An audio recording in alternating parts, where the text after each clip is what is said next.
Donc après avoir fait le tour, en tout cas d'un certain nombre d'options et de questions qui sont souvent posées, comment sécuriser ces dernières volontés? Évidemment, en les formalisant par écrit. C'est la première chose à faire. Il faut les rédiger par écrit, aucun formalisme n'est requis, mais il faut éviter les rédactions équivoques si vous voulez vous assurer que vos souhaits seront parfaitement respectés.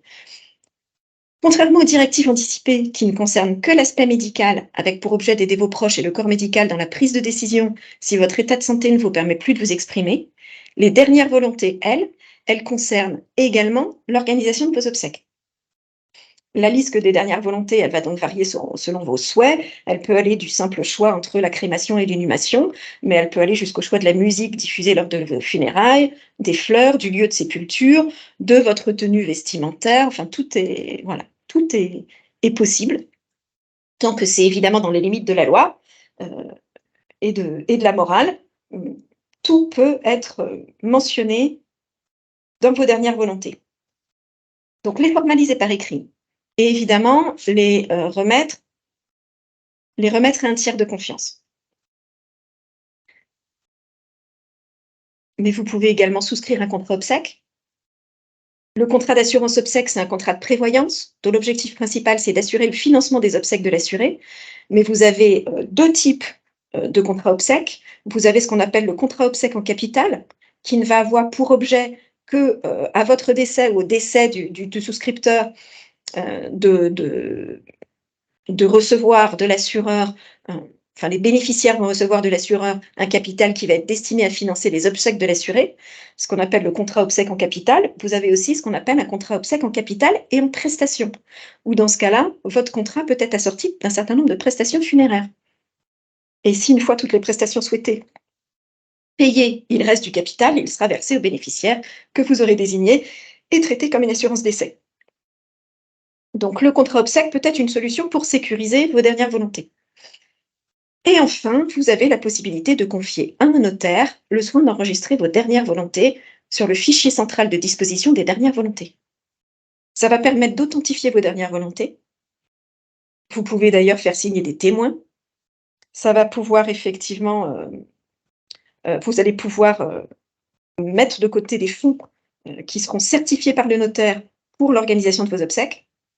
Le notaire va aussi avoir la possibilité, enfin, va forcément vérifier, et c'est l'avantage effectivement de confier à un notaire l'inscription de vos dernières volontés sur le fichier central de disposition des dernières volontés, ce qui va avoir pour mission de vérifier la conformité de vos volontés avec la loi, de s'assurer que le texte, que vos dernières volontés sont sans ambiguïté, et il deviendra gardien de vos dernières volontés en sécurisant l'acte pour une durée de 100 ans. Donc pendant 100 ans, on peut aller vérifier sur ce registre sur ce fichier central de disposition des dernières volontés, si vous avez mentionné des dernières volontés qui, là encore, peuvent être extrêmement précises, leur financement, et le notaire aura pour mission de s'assurer que vos dernières volontés seront respectées comme convenu.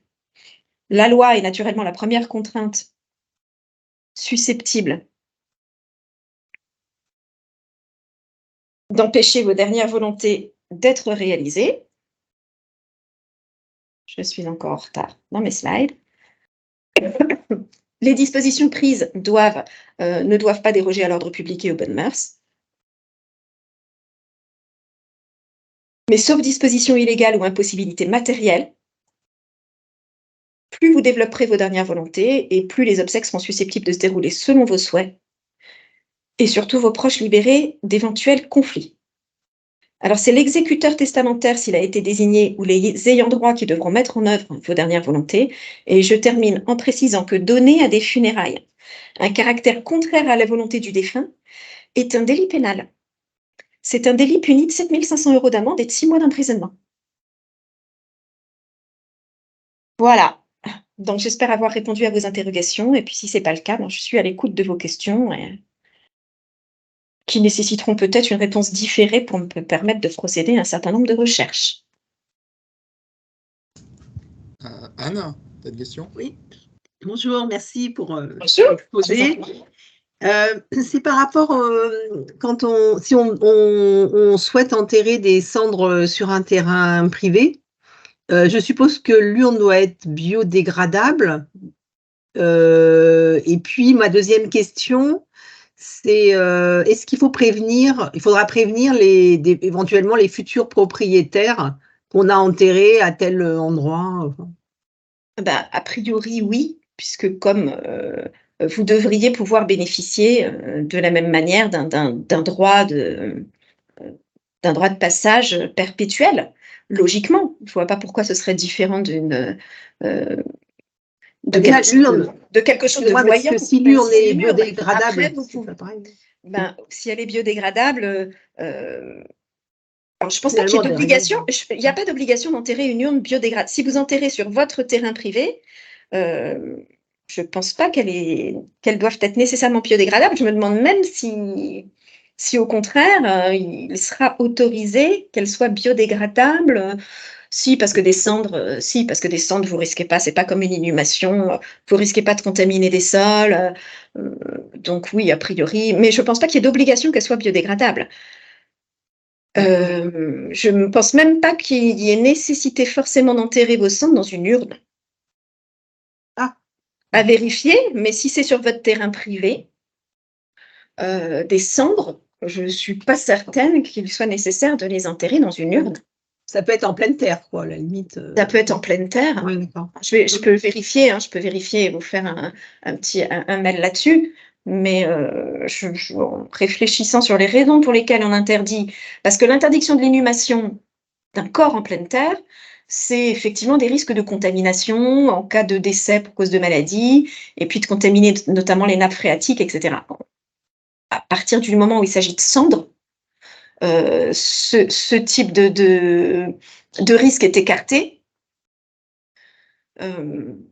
Donc, moi, ça ne me choquerait pas qu'on puisse enterrer des cendres sans urne dans un jardin privé. Alors après, toutes ces questions, en réalité, après, on peut se poser la question de toute façon, d'où est le contrôle? D'une manière générale, en réalité, vous avez peu de contrôle a priori. Vous pouvez très bien aller disperser vos cendres dans la mer sans avoir informé la terre entière. Je ne pense pas qu'il y ait un suivi des cendres. Les questions, elles se posent finalement quand il y a des conflits entre héritiers. Parce que c'est quand il y a un conflit entre héritiers que vous allez en tout cas, possiblement devoir saisir la justice, et que là, bah, il va falloir quand même justifier qu'on est dans les clous, parce que si on a fait n'importe quoi, forcément, ça va être difficile de se voir reconnaître un droit. Et je pense qu'en termes d'inhumation sur les terrains privés, il y a aussi des difficultés. Il y a d'ailleurs un certain nombre de contentieux avec les acquéreurs. Mais si vous ne vous retrouvez pas dans une situation contentieuse, en réalité, il y a très peu de contrôle sur ce que vous pouvez faire, puisque sur une crémation, on vous remet l'urne, et personne ne va vous appeler au bout d'un an pour venir vous demander ce que vous en avez fait. Hein. Ouais, bien Il sûr. n'y a pas ce suivi-là. Oui, non, moi je pensais plus effectivement après aux acquéreurs dans le cas où par exemple il lui fallu enterrer dans une urne non biodégradable, et effectivement un jour ou l'autre le terrain par exemple étant vendu, au moins prévenir quand même les acquéreurs par correction, parce que Oui, c'est vrai que moi j'achèterais un terrain, je creuserais, je me tomberais sur une urne, je pense que je non, serais mais je un peu pense que choquée, quoi. si elle n'est pas biodégradable, la logique voudrait qu'on puisse la récupérer peut-être quand on cède son terrain et qu'on Oui, déménage. l'enlever, Voyez. oui. Et si elle est biodégradable, qu'on a enterré des cendres, bon, bah, de toute façon, Oui, ça va c'est disparaître. vraiment, voilà, c'est vraiment le Ouais, retour à tout à la fait. terre Oui, et le retour à la nature, et il n'y a plus grand-chose à faire. oui, Et oui, c'est ça. d'ailleurs, pour le coup, je ne suis pas sûre qu'on puisse prétendre à un droit de passage perpétuel si Non, on c'est pas le enterrait des but. cendres en pleine terre. Oui, Parce que c'est pas le but, c'est la plus question se l'idée posera justement plus. de rendre à la nature. Enfin, je suis d'accord. Enfin, Mais c'est sûr ok, bah, qu'effectivement, il faudrait mieux, si vous êtes sur une urne qui n'est pas biodégradable, oui, essayer de la récupérer ou prévenir vos non, acquéreurs. non, Ouais. bah après, c'est s'il y avait une obligation que ce soit non biodégradable, mais sinon c'est Non, plus logique, voilà, d'être biodégradable, je pense. Enfin, voilà, selon moi, mais c'est personnel. Bon, en tout cas, merci. je vous en prie. Sophie? Oui, bonjour, merci pour toutes ces explications, et j'ai une question par rapport aux concessions. Si par exemple, enfin typiquement j'ai ma grand-mère qui est enterrée, dans l'Est et je sais que la concession avait une certaine durée et je crois que mon père n'avait pas spécialement envie de prolonger la durée. Est-ce que je peux poser la question, enfin déjà je ne sais pas à qui je m'adresse si je veux savoir combien de temps, la concession était prévue et est-ce que j'ai le droit de payer à la place de mes parents et est-ce qu'ils vont être, au courant? Alors là, c'est une bonne question. Alors pour vous adresser pour les concessions, c'est le cimetière, hein, c'est chaque cimetière qui gère C'est chaque son cimetière. droit à concession. Ouais. Reprendre une concession familiale, alors je suppose que il va vous falloir l'accord, si c'est encore en tout cas dans les délais. Si c'est encore dans les délais du contrat de concession, il va forcément vous falloir l'accord du fondateur de la concession. Maintenant, si cette D'accord. concession elle a expiré, Ouais, je pense qu'elle a expiré en fait et du coup, je sais pas ce que ça devient en fait. si la commune décide, c'est peut-être à la commune, je vous dis, le cimetière. Je pense que c'est peut-être c'est la commune qui doit gérer les concessions plus que le cimetière, puisque c'est la commune qui peut reprendre les concessions quand il n'y a plus d'utilisation. Donc ça doit se faire auprès de la commune. Si la commune n'a pas encore repris la concession, pour moi, ça retombe dans le, je vais pas dire dans le domaine public, mais Oui, c'est ça. à partir, j'essaie de peser mes mots, mais Non, à mais je partir du comprends. moment où effectivement le délai de concession a expiré, je ne pense pas que vous bénéficierez forcément légalement d'une priorité en tant qu'un des ayants droit. Là, je ne vois pas pourquoi vos parents seraient informés, parce qu'effectivement, il n'y a plus de contrat. Le bon sens voudrait que si la commune n'a pas encore repris cette concession, qu'elle vous l'accorde, parce que ça me semble juste du bon sens. Mais je ne pense pas que la loi impose quoi que ce soit. D'accord. Et est-ce que je Normalement, pourrais, si vous êtes encore dans le contrat, oui, puisqu'elle se transmet aux ayants droit. Le droit de concession va se transmettre aux ayants droit et aux ayants droit des ayants droit. Donc, vous serez ayant droit de fait. Mais si le contrat a expiré, je pense qu'il y a énormément de concessions dont les contrats expirent et qui ne sont pas repris par la commune, qui sont en fait, qui sont un peu laissés à l'abandon. c'est ça, je pense que c'est ce qui se passe en fait et je voulais savoir si je pouvais récupérer le contrat et est-ce qu'on a le droit après de faire une réduction de corps et de faire Bien sûr, descendre une ça fois on a le droit. une fois que vous récupérez la concession, Ouais, oui, vous avez le droit de demander des réductions de corps ou des réunions de corps. Ça, il y a pas de difficulté. Mais pour récupérer la concession, je pense qu'effectivement, faut en faire la demande. Le bon sens voudrait que si vous êtes ayant droit, vous ayez, voilà, qu'on vous l'accorde. Mais je ne pense pas qu'il y ait une priorité ouais, dans la loi. Voilà. La loi n'organise pas de transfert une fois le contrat expiré, en tout cas de droit de priorité aux ayants droit. OK. OK, il faut que je me renseigne alors. OK. Merci beaucoup. Je vous en prie. Ouais, concernant les concessions, j'ai reçu une question, donc je vais vous la donner. Oui. Peut-on priver de leurs droits sur la concession familiale les ayants droit refusant de payer une fraction du prix pour renouveler la concession familiale? Je pense pas. Je pense pas. Je me demande d'ailleurs si j'avais pas, je l'ai pas lu, mais j'avais pas mentionné quelque chose là-dessus. Sur les caveaux.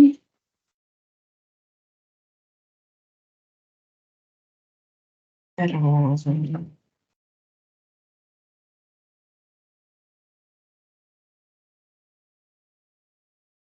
non, je ne l'ai pas noté.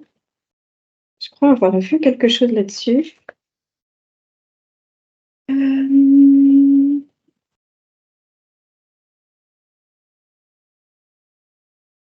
Je pense justement qu'il y a une déconnexion totale entre le droit et le droit d'accès au caveau et le paiement de la concession. Mais il faudrait que je vérifie. Il faudrait que je vérifie. Après, vous l'avez indiqué un moment, potentiellement, le problème c'est qu'à partir du moment où on est plus sur la personne qui est à l'origine du caveau, on a plusieurs ayants droit, donc les ayants droit peuvent refuser accès au caveau. D'abord, s'il est encore vivant, il peut vous exclure. Le fondateur de la concession peut exclure un membre de sa famille. Et il n'a pas à motiver quoi que ce soit. C'est lui qui est titulaire du contrat de concession.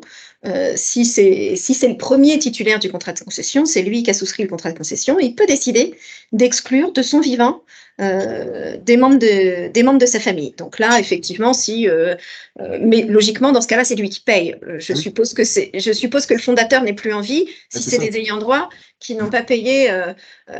Et dans ce cas-là, faudrait que je vérifie. Mais pour moi, je dirais que si c'est pas payé, ben, ils mettront fin à la concession, ou c'est les autres ayants droit qui payent pour lui, pour maintenir la concession.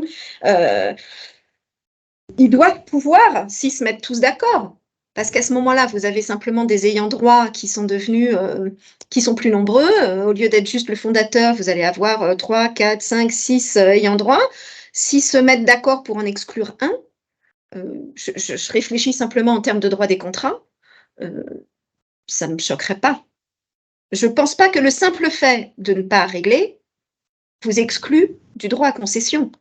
Mais par contre, les concessionnaires qui vont être en nombre doivent pouvoir décider, en tant que co-titulaire d'un contrat, qu'une personne qui ne respecte pas les obligations du contrat serait exclue du droit à concession.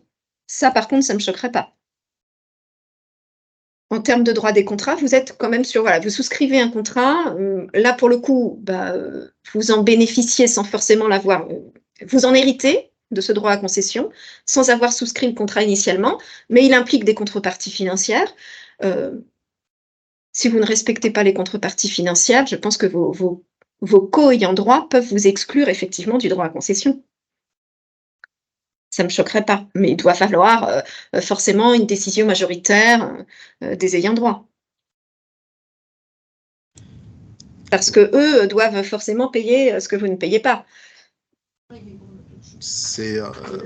ce cas-là, c'est un cas particulier. À la limite, j'indiquerai à la collègue de vous envoyer un mail. Oui, qu'elle m'envoie un mail, et puis j'essaierai de regarder ça. Ouais.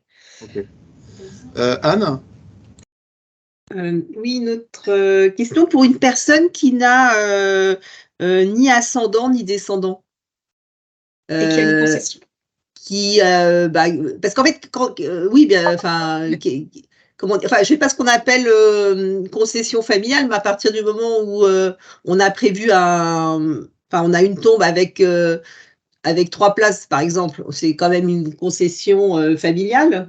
Enfin, je sais pas. Oui. Et dans ce cas-là, c'est ça, je crois, c'est 3 places. Il y a son mari qui est. Elle n'a pas eu d'enfant, et bon, il n'y a plus bien sûr, d'ascendant. Oui. Et là, déjà, il y a eu des demandes de cousins qui voudraient récupérer une place. Alors, et bon, elle veut pas. Mais après, c'est vrai qu'à son décès, que va-t-il se passer en fait,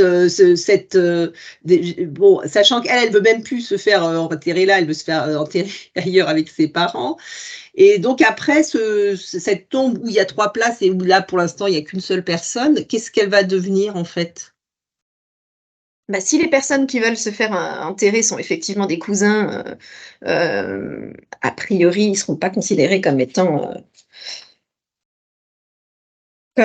ascendants, descendants, conjoints de ses descendants, ou alliés, donc parents par alliance. Donc si elle décède sans donner d'instruction sur l'utilisation de ce caveau, il va être simplement laissé en l'état, et la commune, jusqu'à la fin de la concession, et la commune le récupérera jusqu'à la fin de la concession. Donc ça veut dire que ils ne peuvent pas imposer de se retrouver dans ce caveau, ils ne font pas partie des ayants droit en ligne directe, ils ne pourront pas imposer leur présence dans le caveau, mais après, qui sera là pour s'opposer encore ? Oui, c'est ça, c'est ce que je réfléchis, je me dis en même temps, s'ils font les démarches, qui vont à la commune, qui demandent à être enterrés dans ce caveau, qui sera en mesure de dire, alors est-ce que la commune va d'elle-même dire, non, vous n'êtes pas, vous faites pas partie de la famille au sens... Là, aujourd'hui, ils ont téléphoné quand même. Au sens du droit. La commune a téléphoné pour demander pour demander l'accord. Mais bon, oui, là, elle est encore vivante. Elle est vivante, donc elle refuse, elle a refusé. Elle veut pas, et elle a dit qu'elle voudrait jamais Ah bah, pour des différents, sans doute, précédents. Et donc, je me demandais, ou alors il faudrait qu'elle rédige quelque chose aujourd'hui, en fait, bah pour oui. dire, bon, bah, après mon décès, parce que par exemple, après, le neveu enfin, voilà, qu'elle apprécie, est-ce que par exemple, elle peut dire, ben, je voudrais qu'après, ce soit mon neveu qui puisse continuer la concession et est-ce que ça, c'est possible, en fait? Bah oui, ça c'est possible parce que c'est un contrat de concession qu'elle peut effectivement transmettre au CD. Ça reste un contrat. Elle est souscriptrice de ce contrat. C'est la première titulaire du contrat, ou elle en a hérité, peu importe, mais en tout cas, elle est seule aujourd'hui titulaire de ce contrat. Oui, elle peut le transmettre. Si le neveu accepte de reprendre, vous pouvez toujours céder une concession. De son vivant, elle peut la céder? Non? Ou Bah, dire de son vivant. quand Alors elle après, arrivera au bout, c'est toujours la même compliqué? question. Ça va être une question de durée de cette concession. Si cette Mhm. concession, elle arrive à sa fin, là, de la même manière, il faudra un accord de la commune pour que ce soit le neveu qui la récupère. Si c'est une concession perpétuelle et qu'on est toujours dans les 30 ans, cette concession, ça fait partie des biens de la personne qui va décéder, et donc elle peut effectivement décider de transmettre cette concession tant qu'on est dans les 30 ans, à un de n'importe quel bien. ses ayants droit, comme n'importe quel de ses biens. bien, en fait. C'est Oui, c'est comme pareil, en n'importe quel fait. de ses biens. D'accord, ok. Ok. D'accord, merci. Mais il faut être dans le délai, effectivement, il faut que cette concession soit toujours en cours. Parce que par Ah contre, non, mais elle est en cours, elle est en cours. si la concession a expiré, voilà, Non, il c'est une faudra concession en cours. forcément l'accord de la commune. Ok, merci. Ok. Est-ce qu'il y a d'autres questions? Est-ce que vous avez d'autres idées de questions suite à cette conférence je dois avouer, j'ai appris beaucoup de choses, hein, comme je pense pas mal de Moi aussi, c'était l'occasion de... Effectivement. On ne se pose pas obligatoirement toujours la question tant qu'on n'y est pas confronté, mais pas mal d'éléments intéressants.